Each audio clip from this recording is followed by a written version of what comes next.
Eh bien, donc bonjour tout le monde, bienvenue à ce webinaire sur les achats responsables, une opportunité pour l'économie sociale et solidaire. Je suis Floriane Desilles, chargée de mission sensibilisation à l'économie sociale et solidaire pour la CRES Bretagne.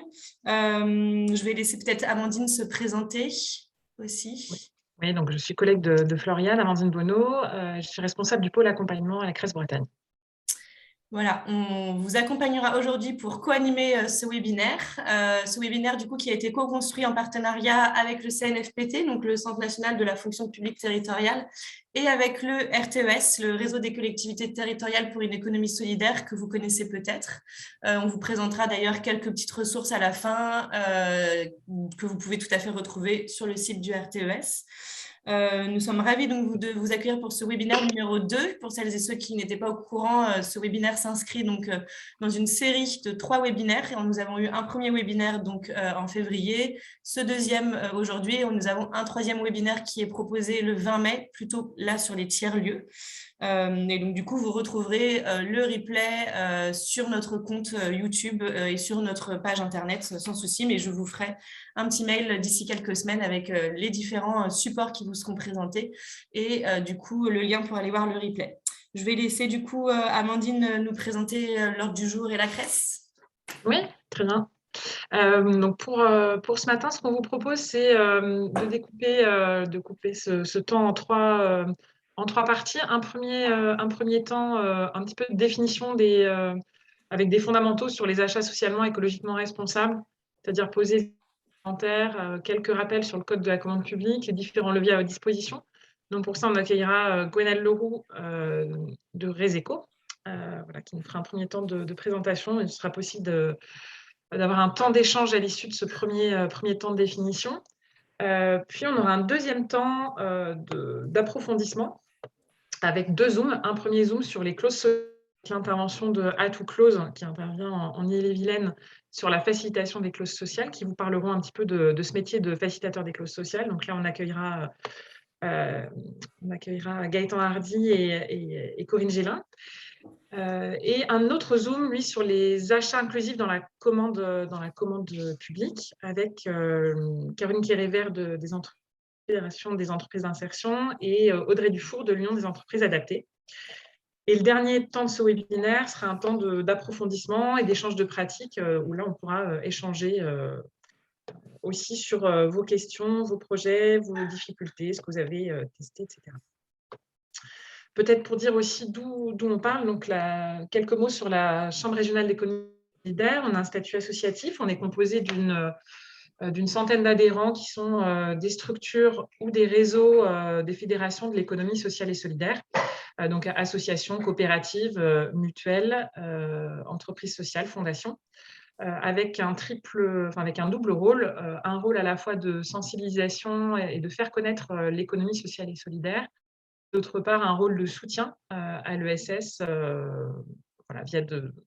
via notamment l'animation d'un écosystème d'accompagnement et puis aussi de la structuration de filières.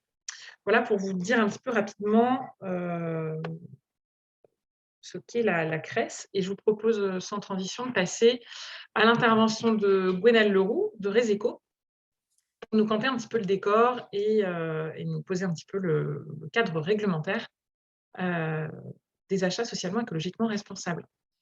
Tout à fait. Gwenaëlle, je vous passe la parole. Merci. N'hésitez pas, si vous avez des questions, à soit du coup les noter dans le chat, soit vous les garder juste après, parce qu'après chaque intervention, vous aurez la possibilité du coup d'échanger, de demander des compléments ou de poser vos questions. Gwenaëlle, je pense que tu peux du coup mettre ton PowerPoint.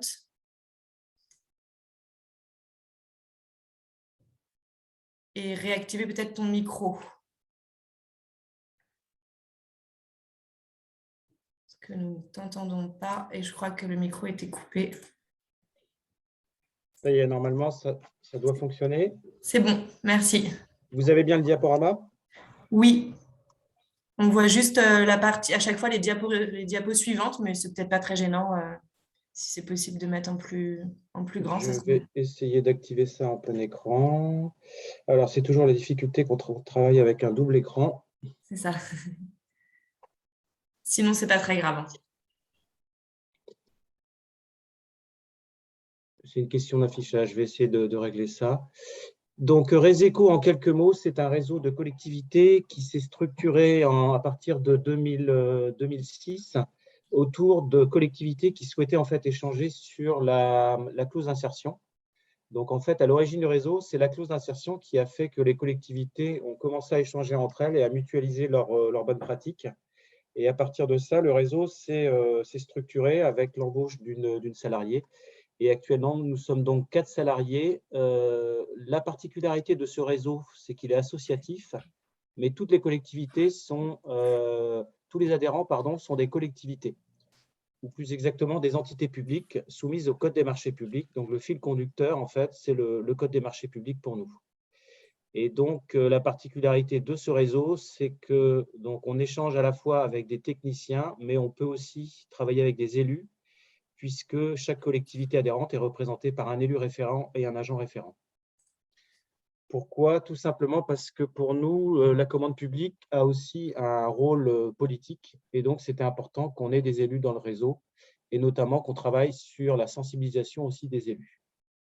Donc, comme beaucoup de réseaux d'acteurs, on a plusieurs missions. On a surtout un rôle, je dirais, d'échange de bonnes pratiques, de travail aussi sur les clauses, donc un travail qui sera plus technique, plus juridique, une approche essentiellement par famille d'achat. Et les familles d'achat sont choisies en fait par nos adhérents tous les ans en assemblée générale, et ensuite on les approfondit sous forme de groupes de travail essentiellement. Mais on fait également de plus en plus de formations sur les achats publics durables. Donc, c'est des formations qui durent 2 jours, et on en a une qui est prévue prochainement en Bretagne, à Dinan. Je pourrais vous envoyer le programme de toutes nos formations sur l'année 2022 si ça vous intéresse. Les sensibilisations, c'est essentiellement à l'attention des élus, puisque c'est sur des formats beaucoup plus courts et sur des sujets, je dirais, plus faciles à appréhender. Et ensuite, on a également de plus en plus des webinaires aussi, un petit peu comme celui-ci d'ailleurs, des webinaires d'1 heure pour approfondir des sujets techniques, comme par exemple la loi AGEC, on y reviendra. Un panorama assez rapide, je ne vais pas m'approfondir, mais c'est juste pour vous montrer qu'il existe d'autres réseaux d'acheteurs comme le nôtre en France. Et notamment, on travaille beaucoup actuellement avec un réseau en Aquitaine, en région Nouvelle-Aquitaine, qui s'appelle le réseau des acheteurs 3AR, qui a des dynamiques assez proches et des travaux assez proches des nôtres, et notamment autour de l'économie circulaire. Une plateforme qui peut vous intéresser, qui est actuellement animée par le ministère et qui s'appelle Rapide.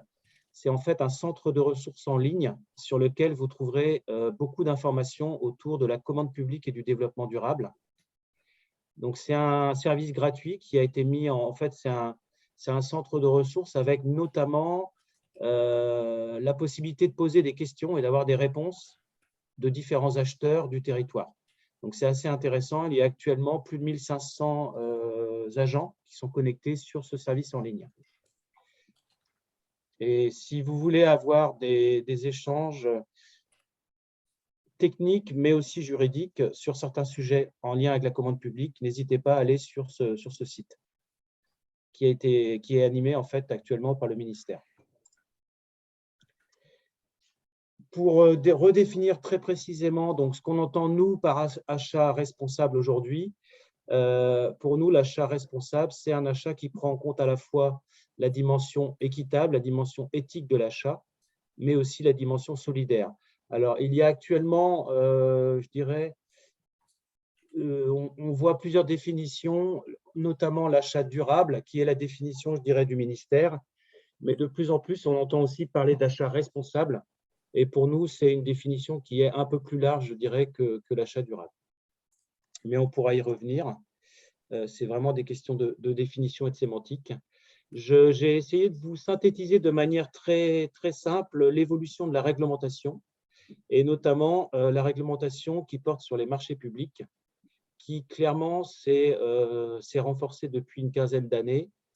Et j'ai surtout fait apparaître en fait les dernières lois qui vont fortement impacter le quotidien, je dirais, des acheteurs au sens large.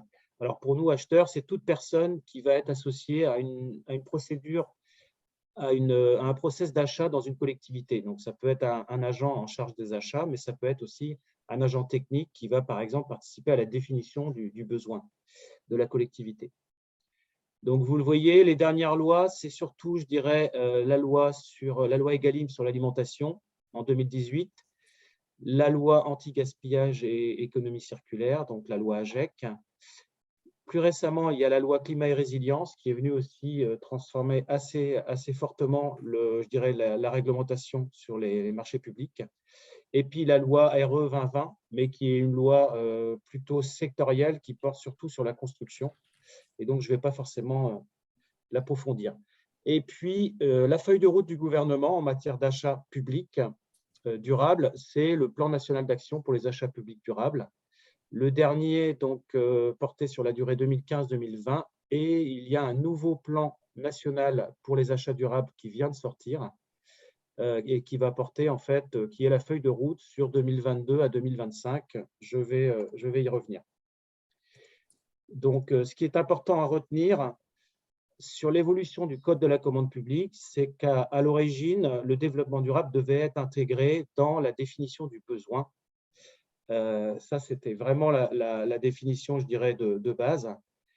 Et aujourd'hui, on estime, nous, que c'est sur cette phase de définition du besoin qu'il est le plus facile d'intégrer du développement durable sous toutes ses formes, c'est-à-dire sous forme d'exigences environnementales ou d'exigences sociales. Et on a nous, l'habitude de représenter de manière circulaire la phase de l'achat, tout simplement parce que pour nous, c'est sur l'étape de préparation du marché qu'on va vraiment venir travailler le développement durable. Et cette étape de préparation du marché, elle doit normalement s'inspirer d'un retour d'expérience du marché précédent, puisque bien souvent, les collectivités font des marchés récurrents d'une année à l'autre. Et j'ai essayé ici de représenter les principaux leviers juridiques qui sont à la disposition de l'acheteur sur chacune des étapes du marché. Alors, toutes ces étapes sont approfondies lorsqu'on fait des formations. On vient approfondir chacune de ces étapes et montrer quel type de levier l'acheteur a à sa disposition. Notamment lors de la préparation du marché, l'acheteur peut très bien donc utiliser la phase de sourcing pour aller, par exemple, vérifier si sur son territoire, il a des acteurs de l'économie sociale et solidaire qui vont pouvoir répondre à son besoin. Et si c'est le cas, il va pouvoir évidemment définir son cahier des charges en tenant compte de l'offre qu'il a sur son territoire. Donc, cette phase de sourcing, elle est évidemment essentielle pour intégrer du développement durable. La volonté politique, évidemment, c'est aussi essentiel. Néanmoins, il y a des exemples de collectivités, je pense notamment à l'alimentation, où certaines collectivités ont mis en œuvre des démarches très poussées sans forcément avoir une volonté politique au départ très forte. Donc, c'est pas toujours, je dirais que ce n'est pas toujours indispensable pour mettre en œuvre certaines démarches. Et puis, sur le plan technique, on va y venir. Lorsque l'acheteur élabore son dossier de consultation, il a à sa disposition désormais de nombreux leviers juridiques sur lesquels il va pouvoir s'appuyer. Je pense notamment à celui des labels ou à l'allotissement, qui va pouvoir définir de manière très précise pour finalement favoriser ou non la réponse d'une offre sur son territoire. Ce qu'il faut retenir en matière de loi, je ne détaillerai pas évidemment l'ensemble des éléments. Ici, c'est la loi Egalim de 2018 qui a intégré de nouvelles obligations en matière d'approvisionnement de qualité et durable, avec une définition sur les produits de qualité durable qui est relativement large, c'est-à-dire qu'on peut y trouver quand même, on peut y intégrer beaucoup de produits. Alors, je dirais la principale avancée de cette loi, c'est que finalement, elle impose désormais aux collectivités d'intégrer au moins 20% de produits biologiques dans leur restauration collective, sur une obligation qui est d'intégrer 50% de produits de qualité et durable. Mais je n'approfondis pas. Vous pourrez me poser des questions si besoin. Autre loi donc importante que j'ai citée, c'est la loi anti-gaspillage économie circulaire, dite loi AGEC, dont l'article 58 impose aux collectivités d'acquérir des biens issus du réemploi, de la réutilisation ou qui intègrent des matières recyclées, dans des proportions qui vont varier de 20 à 100% selon les familles d'achat. Donc cette loi, elle fait encore beaucoup parler dans les collectivités, dans la mesure où je dirais que le taux de produits à incorporer, le taux de produits issus du réemploi ou de la réutilisation, n'est pas toujours bien adapté à la réalité du terrain. Et normalement, le ministère devrait faire une évaluation d'ici un an pour voir si certains taux sont à revoir sur certaines familles d'achat. Donc, cette obligation, elle va aussi impacter les collectivités puisqu'elles vont devoir faire du reporting et faire remonter au ministère sur leurs différentes familles d'achat où elles en sont dans l'intégration de ces produits issus du réemploi ou de la réutilisation. Et c'est évidemment une exigence forte qui concerne, qui intéresse directement les acteurs de l'économie sociale et solidaire. La loi climat et résilience, alors, ce qu'il faut retenir sur cette loi, c'est que c'est en quelque sorte une petite révolution pour l'acheteur, puisque donc auparavant, comme je le disais, l'acheteur avait pour obligation d'intégrer du développement durable dans la définition de son besoin. C'était la principale obligation du Code des marchés publics. Avec la loi climat et résilience, l'acheteur aura également l'obligation d'intégrer le développement durable dans les spécifications techniques de son marché, dans les critères d'attribution de son marché et dans les conditions d'exécution de son marché. C'est-à-dire, pour résumer, à toutes les phases du marché, l'acheteur devra intégrer de l'environnement. Et il devra également intégrer des considérations sociales dans les conditions d'exécution de son marché. Donc, si vous voulez, ça va être une évolution importante puisque l'acheteur devra notamment justifier si sur un marché, il ne peut pas le faire, il faudra qu'il ait de bons arguments et qu'il le justifie. Et d'autres obligations importantes qui vont impacter aussi le quotidien des collectivités, c'est notamment l'obligation d'utiliser des matériaux biosourcés ou bas carbone dans au moins 25% des rénovations et des constructions. Il faut savoir donc que cette loi, le décret d'application n'est pas encore sorti. Il doit normalement sortir d'ici la fin de l'année, d'après ce que nous a annoncé le ministère. Donc, ça va être une loi aussi extrêmement impactante pour l'acheteur. Et donc, le plan national pour les achats durables, qui est la feuille de route de l'État, je vous ai mis le lien. C'est un document relativement intéressant parce qu'il est assez synthétique et assez facile à lire. Et il fixe notamment les grands objectifs que l'État se donne d'ici à 2025, avec notamment des objectifs qui sont adossés sur la loi climat et résilience que je viens de vous présenter.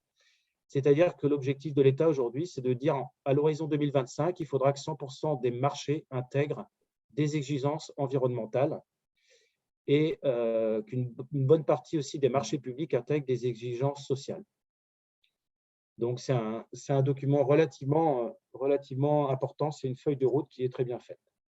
Et pour conclure, je dirais qu'on assiste à une évolution du métier de l'acheteur aujourd'hui, avec notamment une nécessité pour les acheteurs de se professionnaliser, notamment sur le sourcing, sur les achats innovants.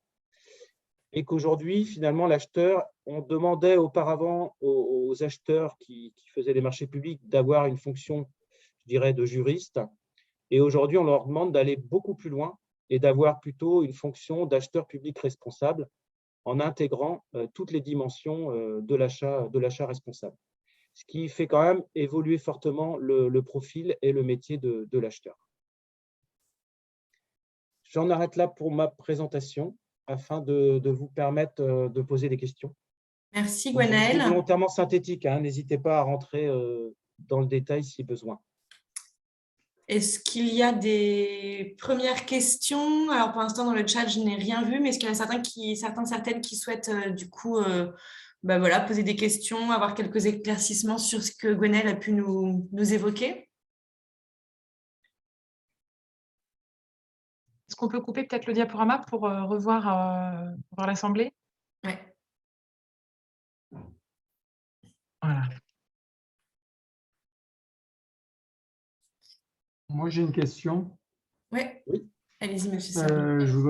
Je voudrais savoir si tout ce dispositif, en fait, n'intègre finalement que c'est déjà beaucoup, mais que la partie investissement et pas la partie fonctionnement de nos budgets. Alors, vous pensez notamment aux achats, c'est ça? À la partie achat des Eh oui, collectivités? Alors, oui, pour vous répondre, je dirais que je vais prendre une famille d'achat. Il vaut mieux prendre un exemple. Effectivement, oui, ça porte surtout sur la partie investissement, mais pas que, parce que, par exemple, quand une collectivité travaille sur le cahier des charges de la construction d'un bâtiment, aujourd'hui, avec les nouvelles lois et notamment la loi climat et résilience, on demande à la collectivité d'avoir une approche en cycle de vie et de calculer, par exemple, quelle va être la consommation d'énergie et les émissions de CO2 sur toute la durée de vie de son bâtiment. Donc, ça veut dire qu'elle doit intégrer également le fonctionnement du bâtiment. Et de plus en plus de collectivités, d'ailleurs, calculent le coût de fonctionnement du bâtiment sur sa durée de vie pour faire des choix, tout simplement en amont, et définir le cahier des charges. Donc, quelque part, on ne se limite pas normalement qu'au budget de fonctionnement. Mais c'est une vraie question, effectivement. oui, parce que moi, je suis dans la maintenance notamment, quoi, et la maintenance, il en est fait dans tous les services, et donc il y a forcément tous ces achats qui sont faits pour effectuer la maintenance, et quand on les cumule tous, ben, ça fait de sacrées sommes quand même d'argent, quoi. Et cette démarche, ben, ça serait bien qu'elle soit intégrée, ce qui n'est pas le cas aujourd'hui, quoi, à part à titre individuel, en fait, si on est un peu impliqué dans cette démarche durable. Je pense qu'on Oui, oui. aura, je pense qu'on aura dans la deuxième partie aussi des exemples qui ne sont pas que dans l'investissement, avec les interventions notamment des entreprises d'insertion, des entreprises adaptées qui montreront l'étendue un petit peu de type de prestations sur lesquelles ça peut être intégré. Excusez-moi, Gwenaëlle Leroux, je vous ai coupé. Je pensais par exemple aux Ok. prestations de nettoyage ou aux produits d'entretien. C'est quand même je Oui, dirais, des achats qui rentrent finalement dans le fonctionnement plutôt d'une collectivité, dans le fonctionnement courant, et sur lesquels on peut oui. facilement introduire du développement durable. C'est d'ailleurs les familles d'achat, nous, qu'on conseille de travailler en priorité dans les collectivités quand on démarre une démarche d'achat de ce type-là. Et notamment sur les prestations de nettoyage, il y a des choses très intéressantes à faire en matière de développement durable, sur le volet social notamment, et sur le volet environnemental. Je pense au travail en journée, je pense à l'intégration de clauses sociales dans les marchés. C'est vraiment des marchés sur lesquels on peut aller très, très loin. Et enfin, dernière question, est-ce que ces dispositifs, c'est vrai, vous n'en avez pas parlé, mais est-ce que c'est déjà intégré en fait quand on est sur un agenda 21? Alors, sur les agendas 21, je sais que c'est un peu en perte de vitesse aujourd'hui, les démarches d'agenda 21, mais on a effectivement des collectivités qui choisissent d'intégrer dans leur agenda 21 une action pour promouvoir les achats responsables. De plus en plus, les collectivités le font dans leur plan climat, air, énergie territorial. Elles intègrent une dimension achat. Après, il y a aussi des collectivités qui vont mettre en œuvre un schéma de promotion des achats socialement et écologiquement responsables. C'est un schéma qui est obligatoire pour toutes les collectivités qui ont un montant d'achat très important. Mais il y a des collectivités qui choisissent de partir sur ce type de schéma, même si elles ne sont pas obligées de le faire sur le plan réglementaire. L'intérêt, c'est que ça permet de structurer la démarche dans la collectivité. Mais il y a Ok. différentes possibilités de le faire. Je pense aussi à des collectivités de taille plus petite qui, plutôt que de partir sur des schémas assez lourds à mettre en œuvre, partent plutôt sur une délibération en conseil municipal ou sur une charte, par exemple, des achats responsables. Il y a différentes pistes possibles. Et là, c'est vraiment, je dirais, le cadre politique qui définit en fait la stratégie de la collectivité. Ok, je vous remercie. On a vraiment tout type d'exemples dans le réseau. Il ne faut pas hésiter à nous contacter si vous avez des demandes sur ce sujet. Est-ce qu'il y a d'autres questions, d'autres prises de parole? Alors, Yannick Bérel. Oui, moi j'avais une petite question. Alors déjà, merci pour la présentation qui était synthétique mais très efficace. J'avais une petite interrogation. Est-ce qu'il y a des collectivités en Bretagne parmi vos adhérents qui sont particulièrement en pointe sur ces sujets où il y a vraiment des choses assez innovantes qui ont été réalisées? Alors, oui, bien sûr, il y en a. En fait, il y en a plein. Ça va dépendre vraiment sur quelle famille d'achat vous souhaitez avoir des éclaircissements ou sur quelle dynamique, je dirais, politique vous souhaitez avoir parce qu'il y en a vraiment plein, hein. Je dirais qu'il y a énormément de collectivités qui font des choses. Après, c'est parfois sur un segment d'achat seulement, mais il y a des collectivités qui travaillent très bien, oui, sur l'alimentation. Notamment, on a pléthore d'exemples en Bretagne qui sont intéressants. Non, c'était plus une question assez globale où effectivement, est-ce qu'il y en a certaines où il y a une impulsion aussi politique, c'était plutôt dans ce sens-là, où il y a une volonté vraiment de creuser assez fortement et de s'impliquer. Je vois M. Guidoni qui représente Ouais. le département d'Ille-et-Vilaine. Il peut intervenir sur ce sujet, mais il y en a d'autres. Alors, je ne sais pas si je vais réussir à retrouver mon… Là, je pense qu'on ne m'entend pas.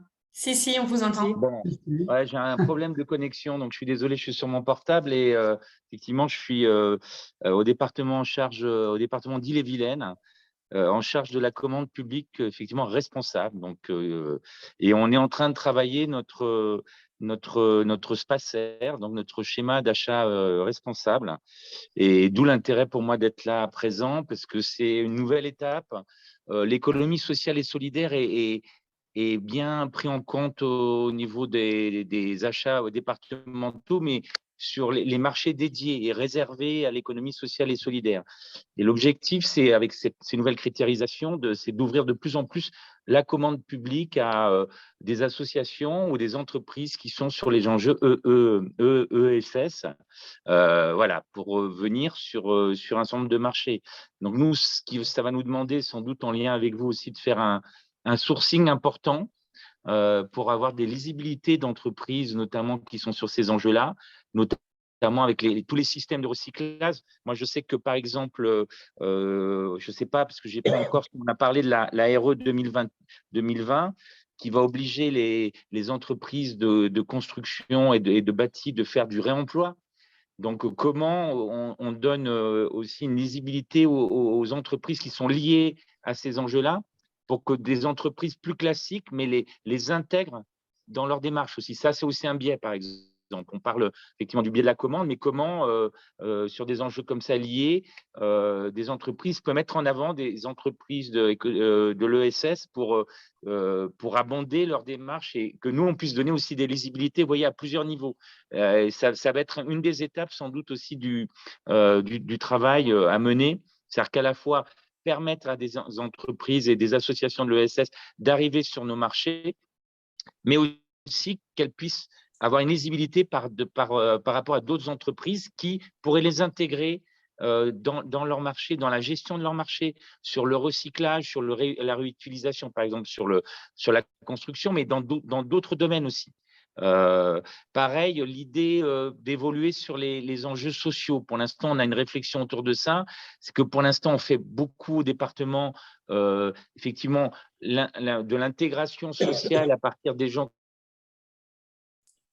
RSA ou qui sont en recherche d'emploi, mais est-ce que le social, c'est aussi autre chose? Donc, comment on le met en avant? Comment on lui donne une lisibilité par rapport à un certain nombre d'enjeux aussi d'entreprise et l'idée de stabiliser des emplois, l'idée de… Voilà, on est en réflexion. La difficulté, c'est de pouvoir les normer, comme dans tous les domaines. Je pense que Gaël le sait aussi, c'est normer pour qu'on ne soit pas dans du favoritisme. C'est la grande difficulté, parce que quand il y a des marchés dédiés pour l'ESS, bien évidemment, là, c'est logique que les entreprises, mais dans les marchés normaux, comment on intègre des critères sur ces enjeux-là sociaux et environnementaux qui permettent de ne pas dire que c'est du favoritisme, mais c'est des critères intrinsèquement qui seront recevables. Donc, voilà un peu aussi les différents enjeux, enfin, en tout cas, comment nous, on les perçoit au département. Merci pour ce témoignage qui va nous donner une transition toute faite avec l'intervention suivante. On pourra reprendre un temps d'échange à l'issue des présentations, mais justement, c'est le sujet de l'intervention d'Atout Close, donc Corinne Gélin et Gaëtan Hardy, qui vont intervenir pour nous présenter le principe des clauses sociales et environnementales et aussi le métier de facilitateur.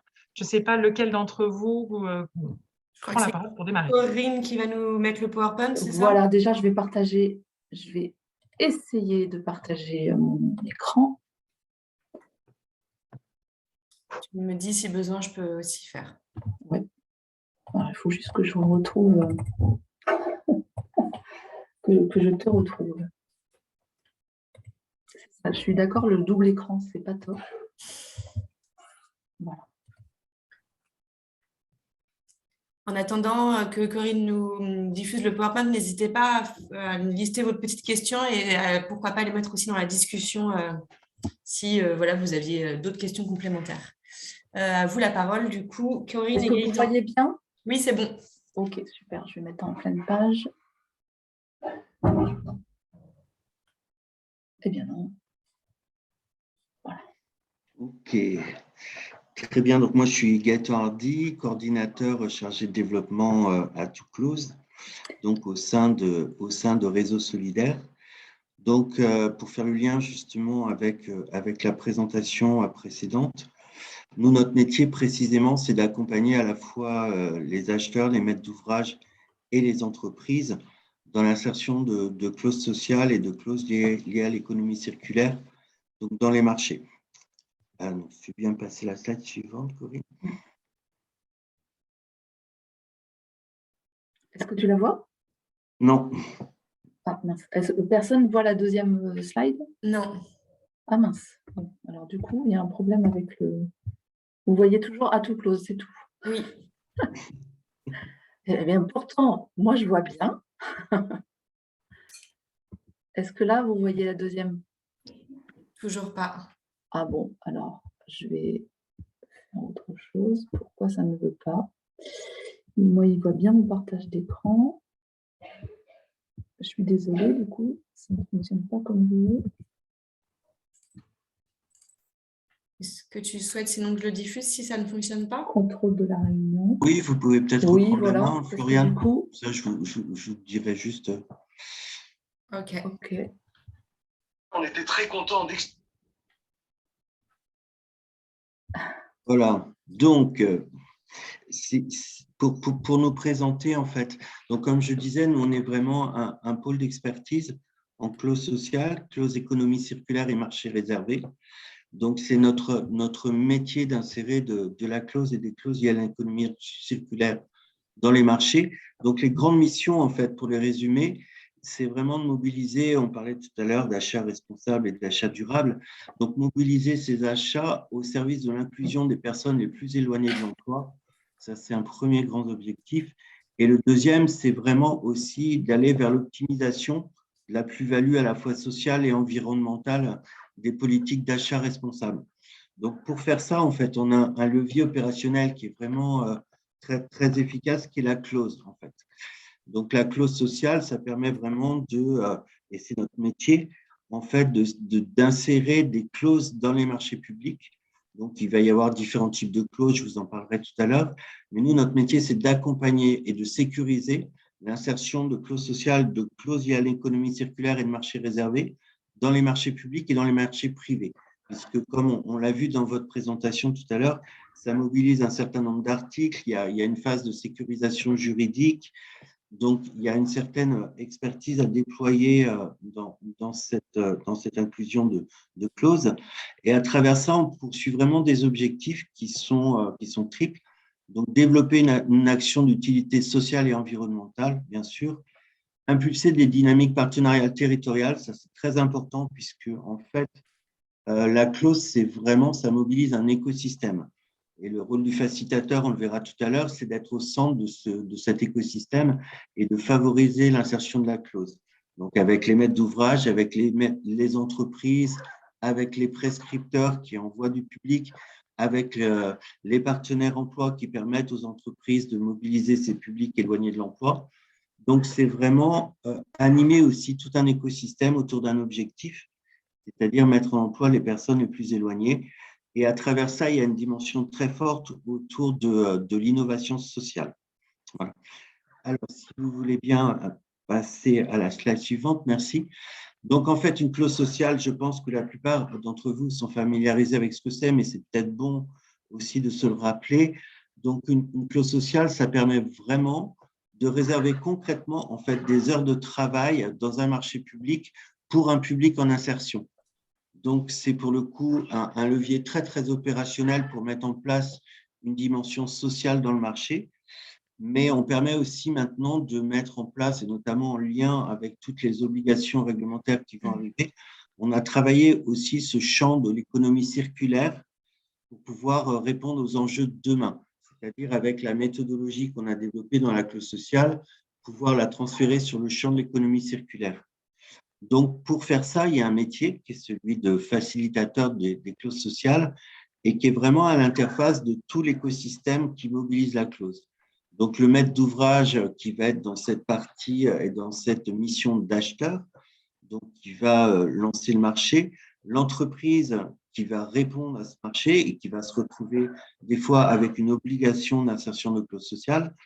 Il y a aussi tout l'écosystème des prescripteurs, comment on mobilise des publics éligibles à la clause, et puis aussi toutes les structures qui vont permettre à l'entreprise de répondre à son obligation, que ce soit des entreprises de travail temporaire d'insertion, des entreprises adaptées, des GEC. Il y a une diversité de possibilités pour l'entreprise de répondre à ses obligations. Et le travail du facilitateur, ça va être vraiment d'accompagner à la fois le maître d'ouvrage, l'entreprise, les structures et les prescripteurs, en fait, dans le bon déroulement du marché. Donc, ça passe par, on va dire, une phase de diagnostic de l'opération, savoir est-ce que c'est opportun de mettre de la clause ou pas, est-ce que le marché s'y prête? Vous parliez de sourcing tout à l'heure. C'est vraiment important de s'assurer qu'il y ait en face les personnes qui peuvent répondre à l'obligation pour ne pas avoir des marchés infructueux. Donc ça, ce sera aussi le métier du facilitateur de pouvoir faire toute cette action de sourcing. Et puis, sur de la clause, par exemple, on ne va pas mettre de la clause sur des métiers en hauteur ou on ne va pas mettre de la clause sur des métiers liés à l'amiante. Enfin, voilà, il y a un certain nombre de réglementations par rapport au public mobilisable. Et ça, dans la phase, on va dire, de diagnostic de l'opération, le facilitateur va faire toute cette analyse. Ensuite, une fois que le marché est lancé et que l'entreprise répond au marché, donc le rôle du facilitateur, ça va être vraiment de conseiller dans la mise en œuvre du marché, conseiller l'entreprise. Certaines ont l'habitude en fait de mettre des clauses, d'autres pas. Donc aussi leur donner les moyens de répondre à ces obligations. Et puis enfin de mettre en relation en fait l'entreprise avec les structures qui elles peuvent mobiliser du public et proposer à l'entreprise des moyens de répondre à son obligation. Si vous voulez bien passer la slide d'après. Voilà, donc l'impact de la clause, en fait, il est vraiment à plusieurs endroits. Pour les bénéficiaires, donc c'est vraiment un moyen très fort d'acquérir de nouvelles compétences, de travailler aussi à un retour à l'emploi, à l'employabilité. Pour les entreprises, et on les voit de plus en plus, c'est au-delà de ce qui pouvait être vécu comme une obligation au départ, vraiment une opportunité RH, notamment sur tous les métiers qui sont en tension. Ça peut être aussi une nouvelle façon de trouver de nouveaux potentiels et de nouvelles compétences. Et pour les maîtres d'ouvrage, on est clairement sur le développement d'une politique d'achat responsable et puis sur cette obligation de répondre à des engagements sociaux, voilà, au profit à la fois des entreprises, des demandeurs d'emploi du territoire. Donc, je trouve, ce qui est intéressant dans la clause, c'est cette dimension systémique, en fait, c'est-à-dire qu'elle mobilise tout un ensemble de partenaires au service d'un objectif commun. Alors, comme je vous le disais tout à l'heure, on travaille aussi maintenant le sujet des clauses liées à l'économie circulaire. Donc, je vais laisser Corinne vous présenter cette spécificité. Bonjour. Du coup, rapidement, moi je suis Corinne Jolin, effectivement, je travaille sur l'économie circulaire au sein d'AtouClose.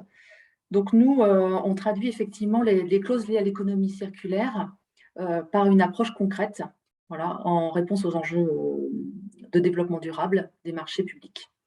Donc, qu'est-ce que c'est pour nous? C'est intégrer des conditions donc, environnementales dans les marchés, comme par exemple le réemploi des matériaux, la gestion et la réduction des déchets de chantier, mais là, on fait un petit focus sur le secteur bâtiment, mais ce n'est pas que ça, on travaille aussi sur les déchets, par exemple, administratifs, Vous parliez tout à l'heure, Monsieur Leroux, des marchés de nettoyage. C'est pareil, on accompagne des collectivités à des démarches plus vertueuses également sur ces marchés-là. Voilà, on développe plus largement des marchés publics sur cette thématique. Toujours avec l'objectif de travailler un sourcing, comme disait Gaëtan, au plus proche des territoires, donc avec la promotion des filières locales et la valorisation des circuits courts. L'optimisation, en tout cas, de ces sourcings se passe aussi avec cette volonté-là. Si tu veux bien avancer aussi, Florian, merci. Donc, pareil, effectivement, notre base de travail à Atoclose, c'est de travailler l'emploi. Et ce n'est pas parce qu'on travaille l'environnement que la condition liée à l'emploi est oubliée. Donc, nous, vraiment, on parle d'approche globale. Et ça a vraiment tout son sens pour nous. C'est de faire le lien avec l'économie circulaire et aussi l'emploi.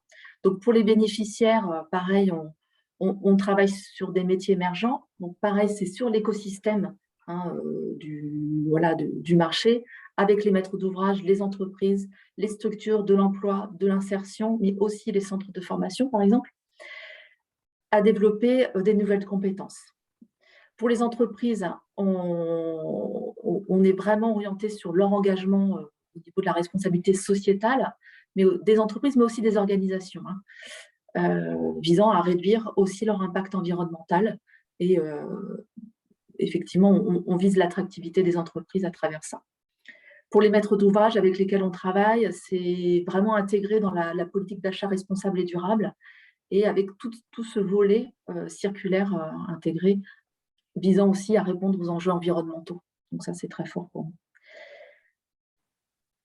On est sur les mêmes phases que sur les clauses sociales, avec une approche autour de l'analyse, le diagnostic de la promotion.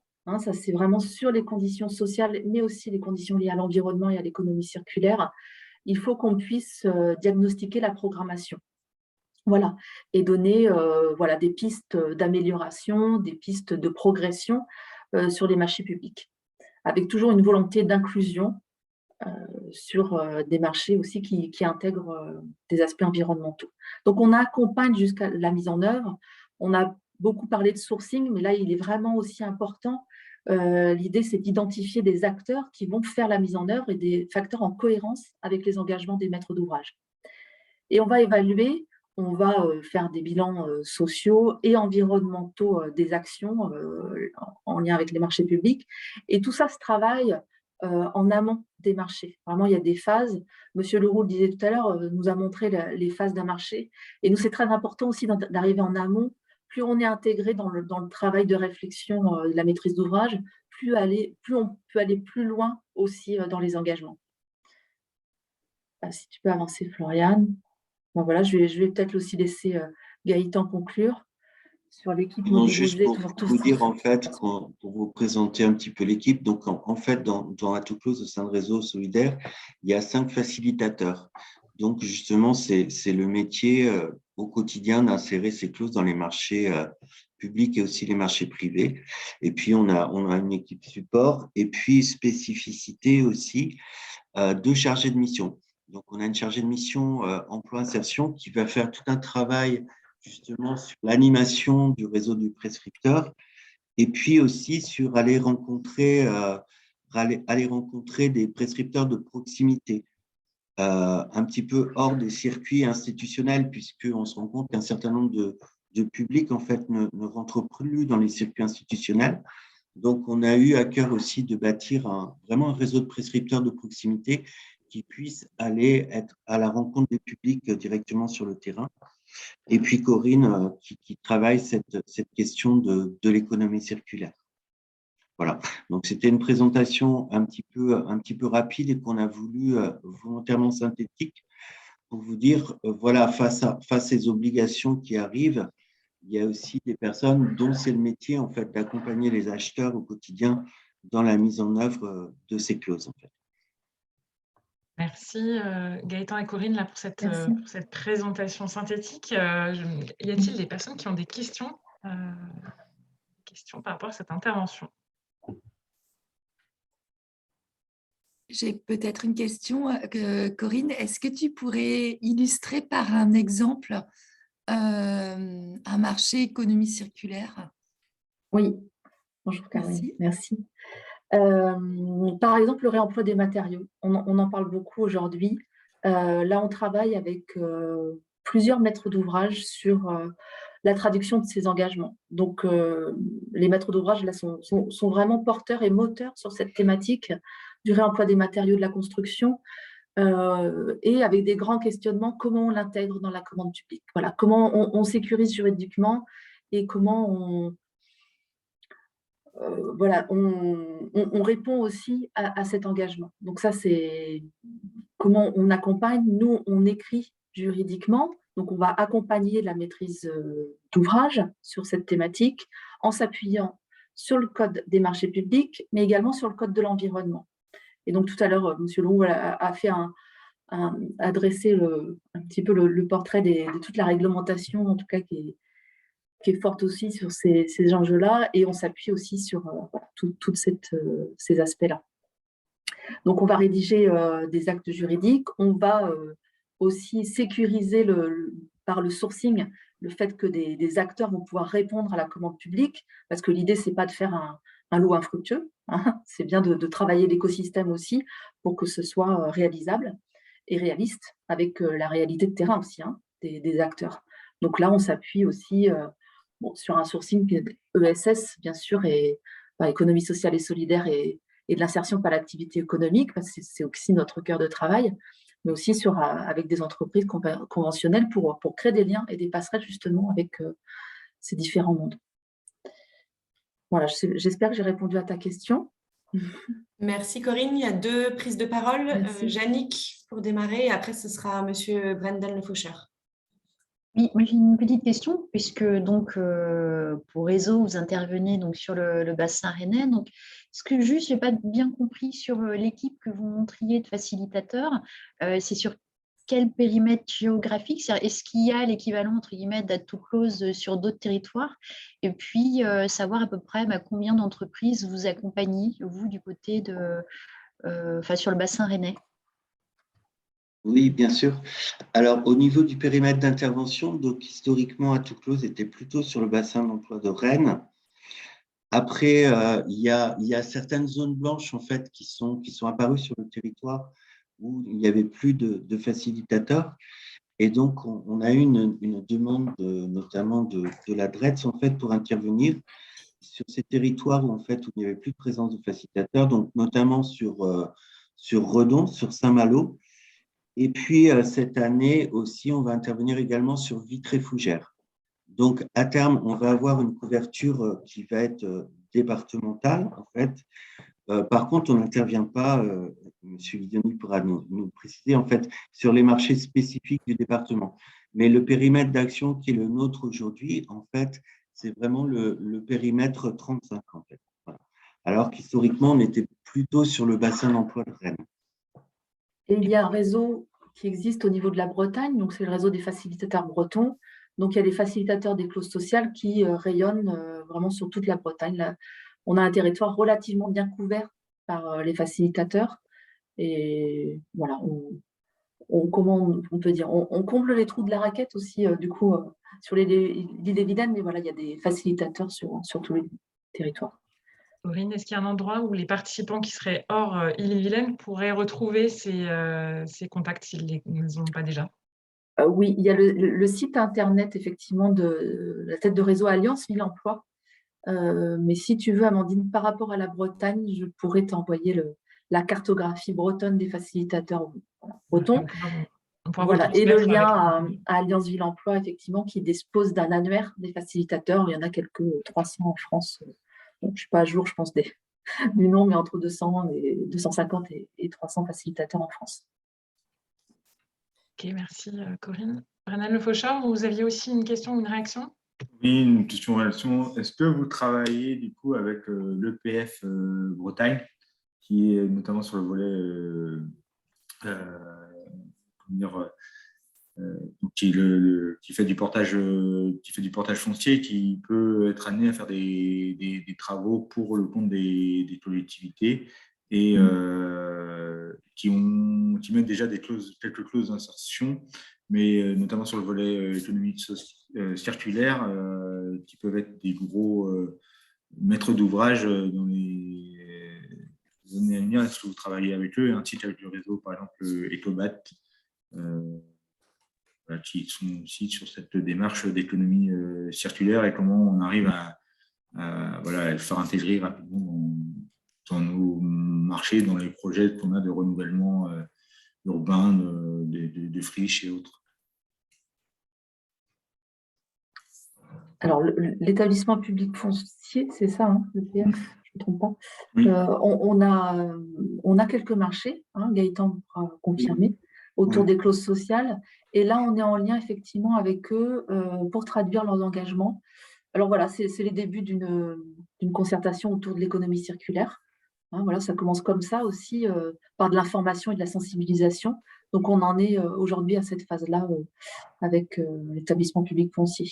Mais effectivement, c'est un de nos maîtres d'ouvrage aussi avec lequel on travaille depuis un certain temps. Sur les Livéens, on a un marché sur Redon, par exemple, et puis plusieurs sur le territoire de Rennes. Oui, pour compléter, je m'aperçois qu'on n'a pas répondu à une partie de la question tout à l'heure. Donc, pour donner aussi des exemples de l'écosystème mobilité, donc nous, on accompagne aujourd'hui 45 maîtres d'ouvrage et 212 entreprises, donc au profit de plus de 800 bénéficiaires. Et ça génère, cette année, on a un petit peu battu tous les records, on a généré plus de 450 000 heures de clauses sociales. Donc, c'est vraiment un levier très, très important pour l'emploi, en fait. Donc, il ne faut vraiment pas hésiter à s'en servir parce que c'est une mise en œuvre opérationnelle des obligations des acheteurs qui s'avère très, très factuelle et très bénéfique pour le retour à l'emploi. C'est un vrai levier, en fait. Merci pour ces compléments. Je propose, peut-être il y aura encore d'autres questions, mais je propose qu'on les garde pour la fin pour laisser la place à la dernière intervention. Donc, intervention à deux voix entre… je vais vous laisser vous présenter, Caroline et Audrey.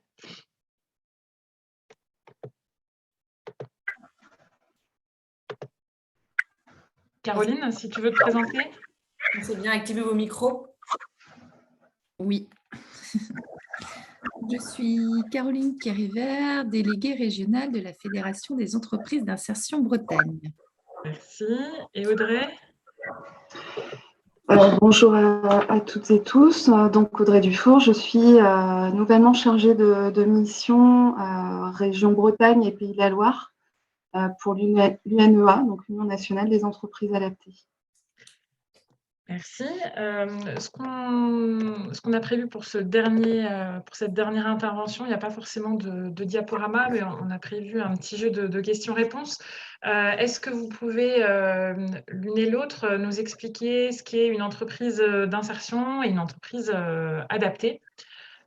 Et peut-être qu'en fond, Floriane, tu peux nous diffuser la cartographie en même temps que vous nous présentez ce que sont les EA. Caroline, peut-être, pour démarrer? Alors, très rapidement, la seule diapo, c'est une carte pour vous permettre de situer nos adhérents.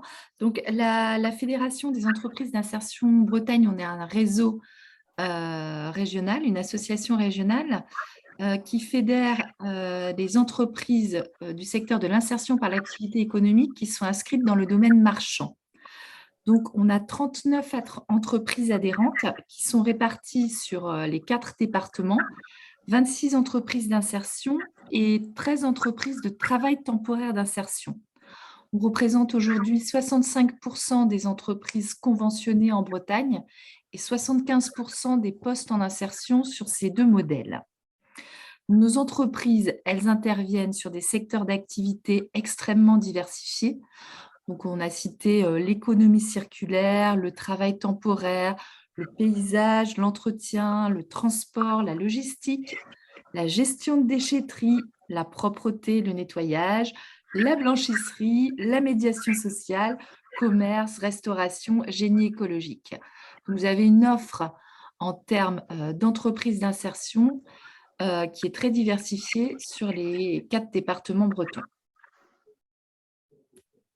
Et peut-être dans le paysage de l'insertion, est-ce que tu peux nous préciser la spécificité des entreprises d'insertion, Caroline? Alors, les entreprises d'insertion, ce sont avant tout des entreprises qui sont soumises aux mêmes règles légales et fiscales que toute entreprise. Le travail temporaire d'insertion, il répond à la réglementation très cadrée du travail temporaire, avec une spécificité, c'est que leur finalité, c'est l'insertion professionnelle durable de personnes en situation d'exclusion face à l'emploi. Donc, elles développent une activité marchande et l'ensemble de leur équipe permanente est dédiée à cette fonction de mission d'inclusion sociale.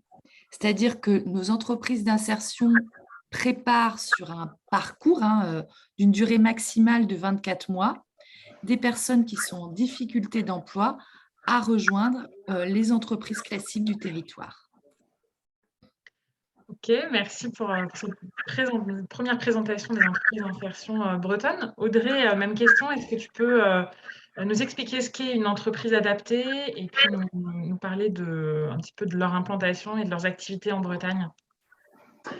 Oui, donc des entreprises adaptées, alors ce sont des entreprises à part entière, qui répondent, qui se positionnent à des marchés publics et privés, qui se différencient par une mission qui est celle d'accompagner, d'employer, d'insérer des personnes en situation de handicap.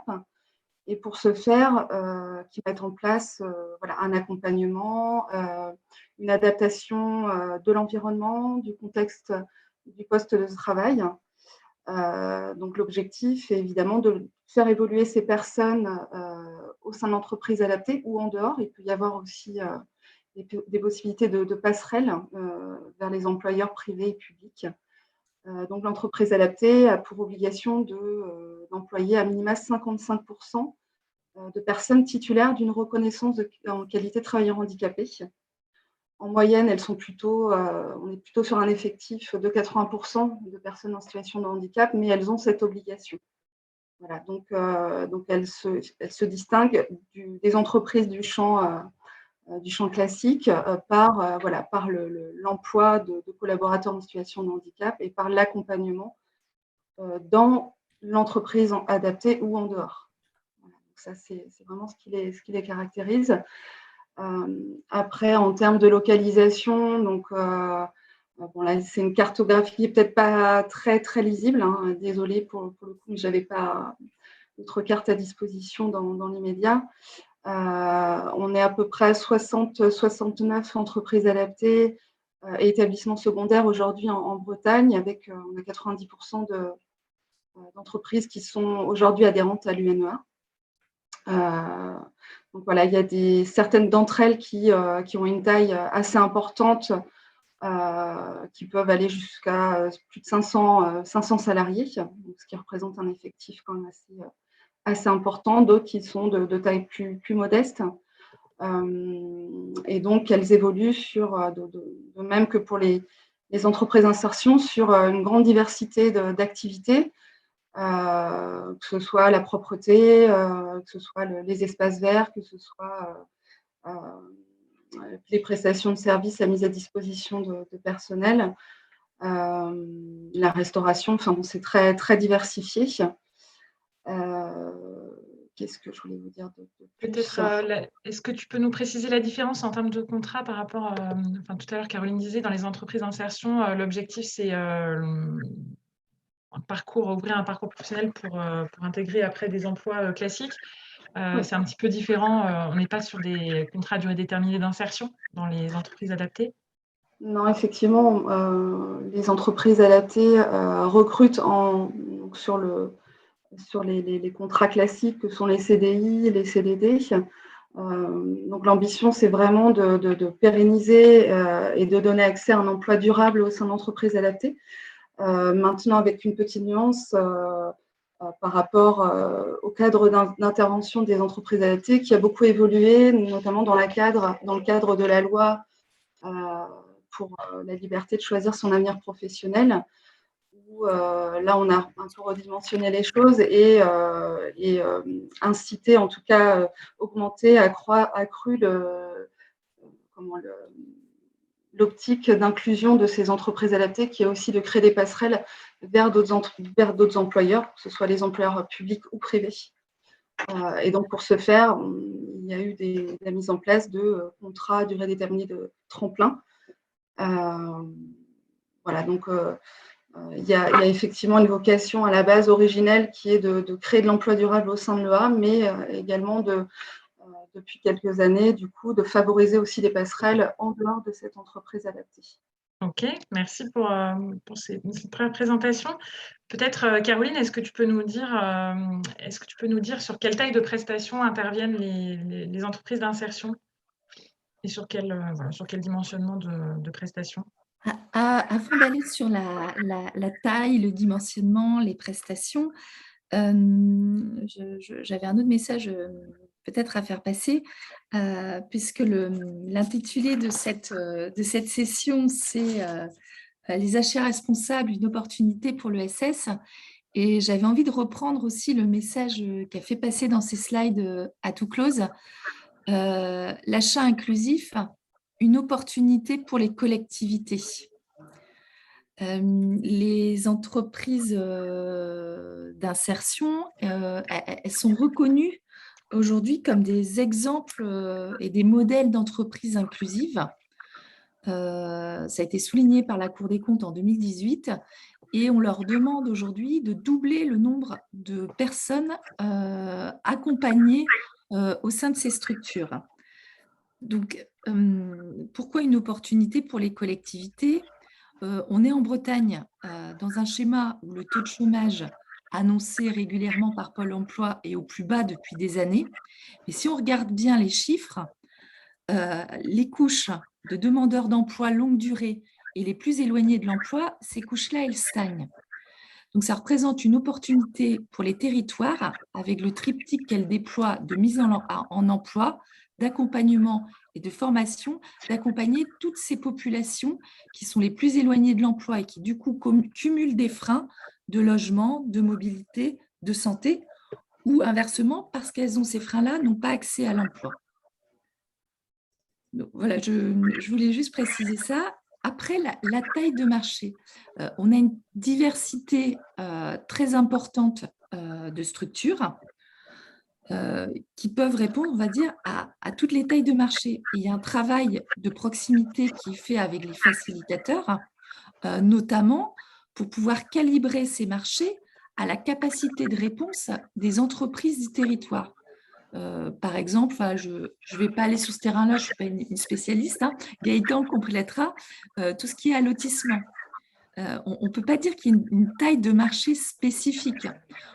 Par exemple, Tribord, qui est une entreprise de l'économie circulaire et qui intervient sur les déchetteries, gère la totalité des déchetteries de la métropole rennaise. Sur d'autres territoires, ça peut être à l'échelle d'une collectivité, une communauté de communes qui n'a qu'une seule déchetterie. Là, il y a une capacité aussi de nos entreprises à répondre en collectif, en co-traitance, en consortium, que ce soit entre deux entreprises d'insertion sur du transport, de la collecte, mais entre une entreprise d'insertion et une entreprise adaptée. Elles ont une couverture territoriale qui est importante et elles peuvent répondre aussi en co-traitance, sous-traitance, avec des entreprises classiques. Et c'est ce qui était expliqué tout à l'heure, c'est comment on favorise le lien et le déploiement de compétences pour répondre à un marché entre les milieux économiques classiques et les entreprises de l'insertion. Merci pour la précision et puis pour les exemples aussi. Je ne sais pas si Audrey, tu souhaites ajouter un autre exemple sur des questions de co-traitance ou d'allotissement côté entreprise adaptée. Je rejoins tout à fait Caroline sur la réflexion qui est en tout cas de valoriser la capacité des structures, notamment pour les entreprises adaptées, il en est de même, à savoir qu'il y a cette capacité à se fédérer, à impulser un regroupement, et ça a été le cas, je vais citer en exemple le cas d'un marché SNCF qui a généré la formation d'un GMEA, groupement momentané d'entreprises adaptées, en 2016. La SNCF a souhaité mettre un peu a souhaité poser un défi aux entreprises adaptées. Il souhaitait savoir si elles étaient en capacité de se positionner sur un de leurs marchés, qui était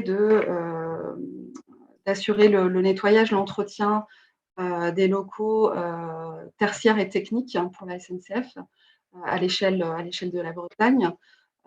Et ça a permis à quatre entreprises adaptées, donc, en Côte d'Armor, donc les ADCO, Ille-et-Vilaine Servicea, je ne sais plus quelle, Sevel aussi dans le 29. Enfin, il y a eu quatre entreprises adaptées. Je suis désolée, hein, je n'ai pas encore tout l'historique et je ne connais pas encore, j'ai pas encore la connaissance fine du tissu de A sur la Bretagne. Ça va venir.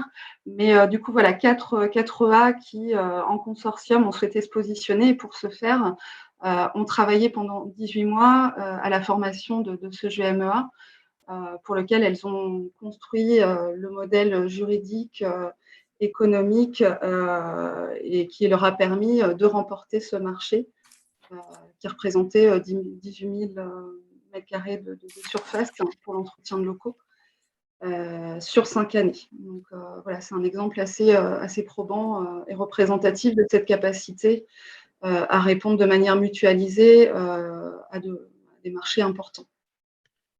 Ok, merci pour ces exemples qui sont assez parlants, je pense. Peut-être pour conclure là, sur cette présentation des EI des EA, Caroline, tu as déjà esquissé un petit peu des premières réponses là-dessus en parlant des freins à l'emploi et de ce que représentaient ces marchés comme potentiel de retour à l'emploi. Est-ce que vous avez peut-être des chiffres clés ou des éléments à partager sur ce que ça apporte au territoire, sur ce que les interventions des EI et des EA apportent au territoire? On parle parfois de retour au territoire. Voilà, je ne sais pas si vous avez des éléments, quelques éléments à nous partager là-dessus. Alors, quelques chiffres. Des entreprises d'insertion, c'est à peu près 2000 salariés aujourd'hui.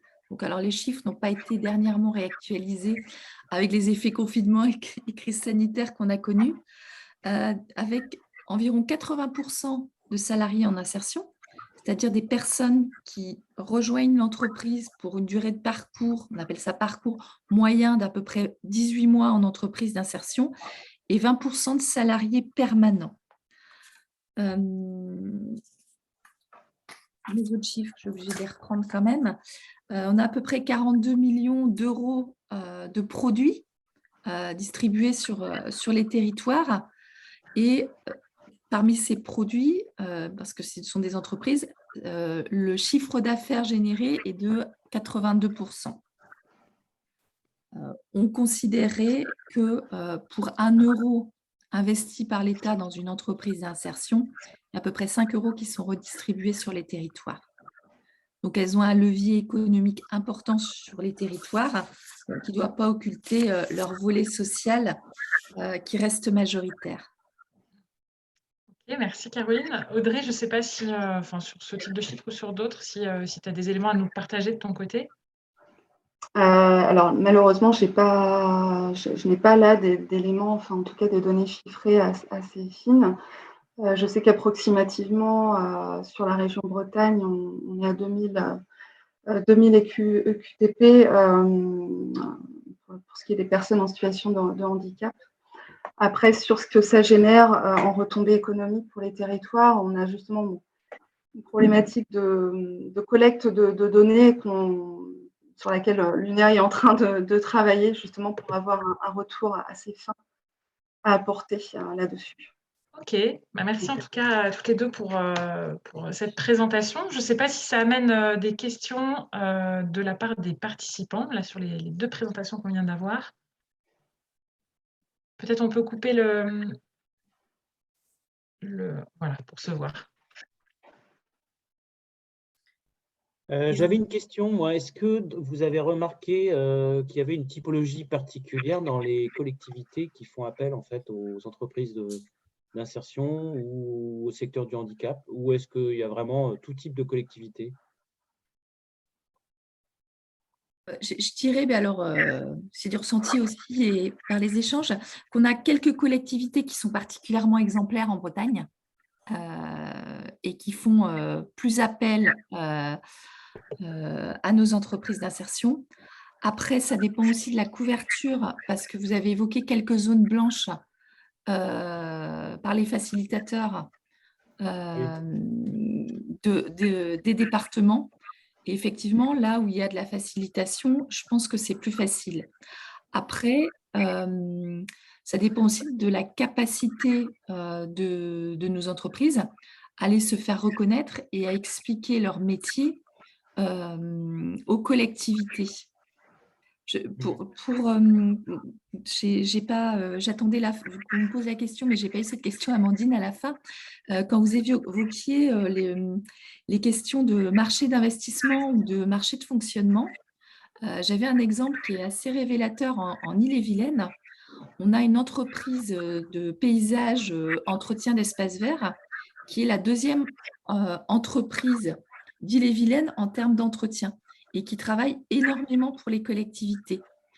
Et elle répond à ces marchés, non pas seulement via le biais d'une clause, mais elle répond à un marché comme toute entreprise qui peut répondre en apportant en plus ce volet insertion.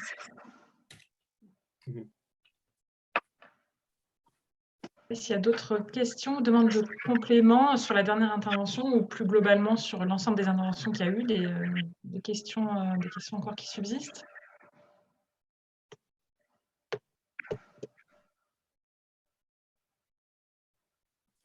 Ça veut dire que tout était clair et limpide. C'est ça. Du coup, une bonne nouvelle.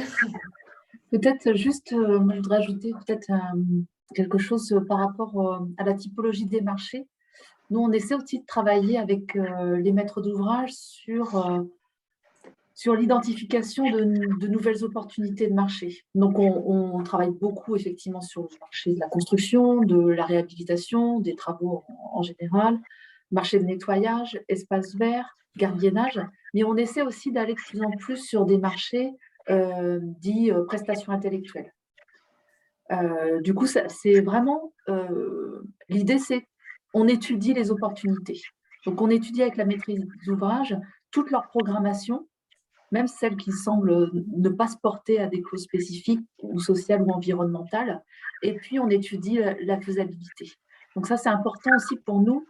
Ça nous permet de travailler sur différents profils, des personnes avec peu de qualifications, mais aussi avec des bacs plus, des hommes et des femmes, voilà, de publics en situation de handicap ou pas. Voilà. Ça nous permet vraiment d'ouvrir un petit peu le champ des possibles. Et ça, c'est aussi important pour nos activités. Je rejoins complètement Corinne là-dessus, puisque face aux enjeux de doubler le poste, notamment en intérim d'insertion et dans la mise à disposition, il y a un vrai travail qui doit être fait sur la diversification des postes qui sont proposés.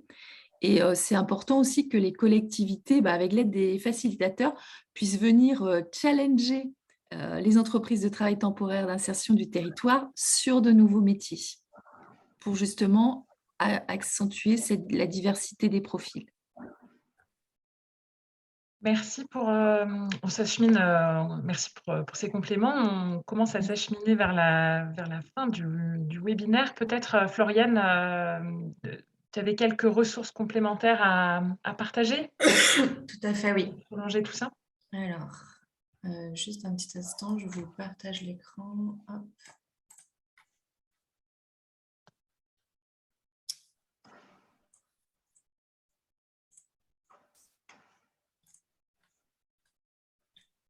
Vous voyez bien l'écran? Ça a l'air d'être bon. Ok. Oui.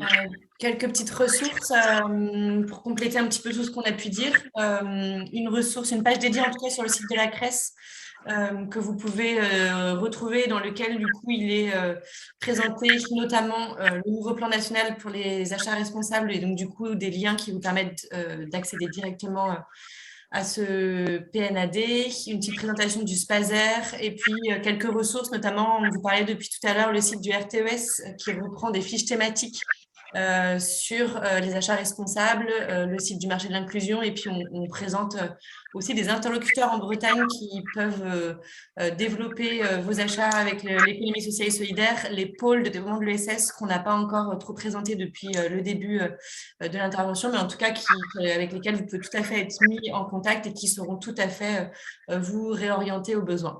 Des publications aussi pour sa culturelle économie sociale et solidaire, une publication que vous avez peut-être déjà vue qui s'appelle « Ce que l'économie sociale et solidaire apporte au territoire », que vous pouvez du coup retrouver tout à fait en téléchargement sur cette page qui est indiquée ici, là, ess-bretagne.org/collectivité. Qui reprend du coup des innovations des acteurs ressources sur différents champs thématiques. Il y a une douzaine de champs thématiques sur lesquels vous pouvez du coup aller piocher des acteurs ressources et puis des innovations. Et puis voilà, d'autres publications que vous retrouverez également sur cette page. Vous parlez également de la Circulettre, une newsletter qui est dédiée aux actualités de l'économie circulaire, sociale et solidaire que vous pouvez, à laquelle vous pouvez tout à fait vous abonner. Elle est éditée une fois par trimestre. La dernière vient tout juste d'être éditée. Je crois que sur notre page Internet, vous pouvez aller les retrouver. Voilà un petit peu pour la partie ressources. Et puis pour terminer sur les webinaires à venir, en économie sociale et solidaire en général, pas uniquement sur les achats responsables. On a prochainement un circulaire qui aura lieu le 7 juin, plutôt du coup sur les partenariats entre collectivités et recycleries, ressourceries. Vous avez le lien sur lequel vous pouvez tout à fait vous inscrire. Et puis, je vous présentais au début de ce webinaire, donc le prochain webinaire ESS co-construit avec le CNFPT et RTES, qui sera le webinaire 3 sur les tiers-lieux, les espaces de structuration de la vie économique, sociale et citoyenne d'un territoire, qui aura lieu le vendredi 20 mai. Il est encore possible de s'inscrire sur le site du CNFPT. Et puis, les comptes rendus et les replays seront disponibles sur notre site. Et puis, les replays aussi sur notre chaîne YouTube. Le replay du webinaire 1 est déjà disponible. Donc, n'hésitez pas à aller dessus.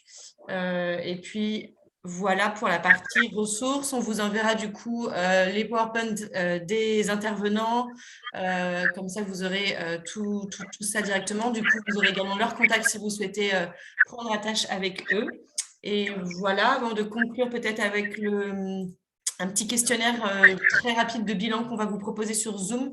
Je pense qu'on a fait le tour. Est-ce qu'il y a quelques intervenants qui souhaitent prendre la parole pour un dernier mot de la fin avant que je lance le sondage?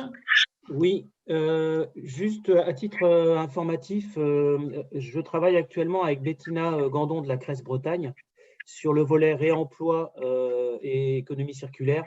Et il est probable qu'on organise, donc Reséco et la CRES, lors du deuxième semestre, une rencontre dédiée à la commande publique et au réemploi dans l'économie sociale et solidaire.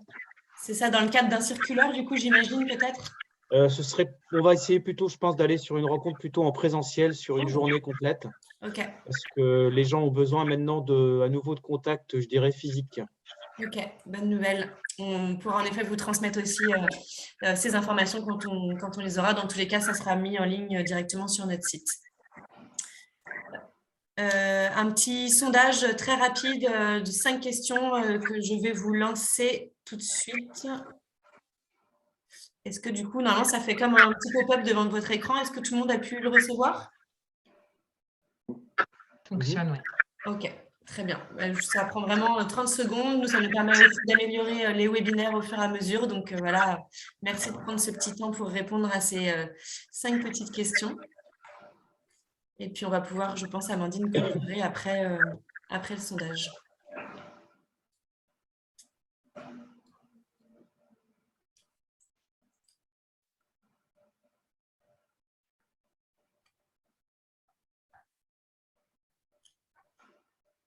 Et la dernière question, en effet, sur les thématiques qu'on vous propose, l'idée étant de voir si on organise d'autres webinaires ou des rencontres en présentiel sur des thématiques qui peuvent faire sens pour vous pour aller encore plus loin, affiner encore plus, du coup, certains sujets qu'on a vus peut-être parfois rapidement dans cette matinée. Donc voilà, de se dire qu'il est aussi possible d'affiner certaines thématiques plus spécifiquement.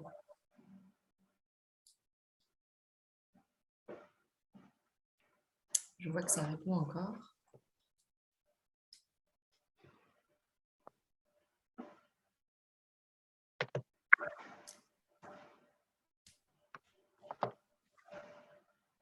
Eh bien, pour celles et ceux, je pense qu'on a à peu près tout le monde qui a répondu, hormis les intervenants et intervenantes, donc c'est tout à fait normal. Merci à vous, du coup, d'avoir répondu à ce sondage, pardon. Merci pour votre participation. Vous recevrez d'ici la fin du mois d'avril, au début du mois de mai, du coup, le replay du webinaire avec, du coup, les différents supports. Je vais, du coup, compléter aussi quelques supports avec les informations qui nous ont été livrées aujourd'hui. Donc, vraiment, merci à vous. À très bientôt. Merci aux intervenants et intervenantes pour tous vos compléments et vos présentations. Et puis, une belle fin de journée à toutes et tous. Merci beaucoup. Merci beaucoup. À Merci bientôt. à vous. Bonne journée. Au revoir. Au revoir. Merci. Et au Au revoir. Bonne journée. Merci. Au revoir.